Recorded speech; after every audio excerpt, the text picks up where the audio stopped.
Good morning or good day, everyone. I'm Currency Geek, and welcome to my day 9 video of the 100 Days of Technical Analysis Challenge. Today AUD card caught my interest, and let's dive right into it. I'm starting my analysis from the weekly time frame to be precise. Looking left to get right, we can see at current price here, price is actually on the left hand side at an area of structure. So what I'll do is I'll pick up my ray tool and mark out the area of structure, which is a sell zone. A sell zone. So I'll just mark this out as a sell zone. So with this known that we have a sell zone on the weekly time frame, I'll now move down to the daily chart to actually gather more conferences. So my sentiment on this currency pair will be to short if I get to see more conferences on the daily time frame. So at this structure here, we can see rejection of price. Price never closed above this area or level of structure. So to the daily time frame now, zooming out a bit.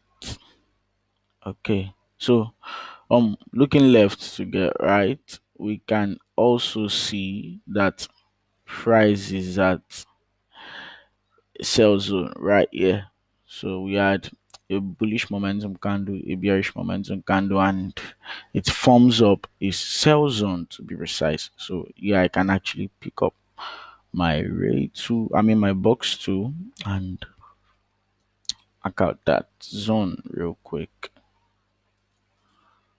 Okay, nice. So yes, we have a sell zone here, and we can see wicks everywhere here. Wicks equal to rejection. So um, price has rejected already, and we can see cluster of price, no possible die, or no possible momentum. You're just bullish and bearish candles everywhere. So I need to align factors also here. So I would add up my RSI on the chart, and yes, we have price being at an overbought region, and we can see it's already heading down back to the oversold region. So this add up as a confluence to actually go short on AUD card. Now we've got or three confluences to be precise: sell zone on the weekly time frame, sell zone on the daily time frame, and price being at the overbought region on the RSI right here. Now um I'll go down to the 4 hour time frame now to also check out what price is doing on there. Now um coming to structure around this area, we can see price has been moving in an uptrend, creating series of higher highs and higher lows, higher highs and higher lows. And this was the last relevant area of structure here.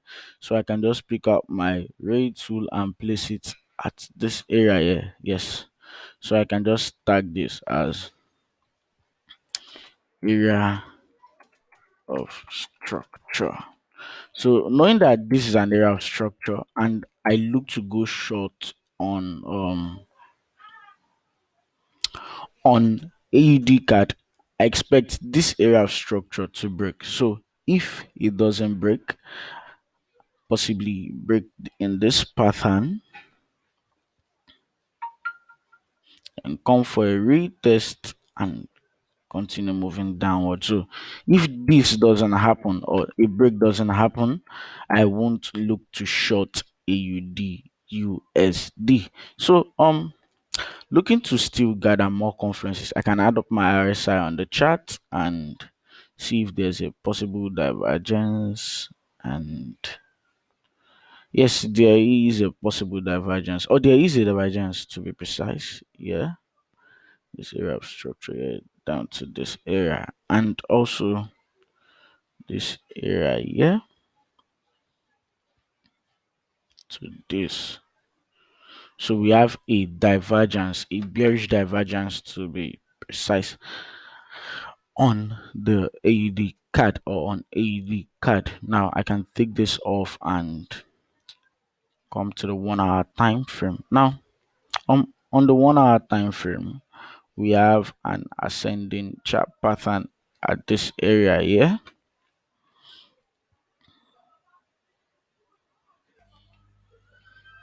We have an ascending chart pattern at this area here. Yes, so price was literally ascending to the upside, and we had a move to the downside with a three touch confirmation pattern here, and the move to the downside, a break and a retest of this area happened. A breakout, then a move to the upside, a retest, and price is literally moving to the downside. So what I'll be doing is to just watch price at this area of structure here to see if it breaks the area structure. So if it does break the area structure and come back for a retest, like the way I said, it should move. Um, okay, and something around this area, then a push to the downside. I will look to short AUD card. So I hope the breakdown was easy to understand, and how I applied the RSI to get a divergence, I explained that already in my previous videos. So if you do have the same sentiments with me on this currency pair, or you have a sentiment against my trade idea on this pair, do drop it in the comment box down below, and please like and follow. Thank you.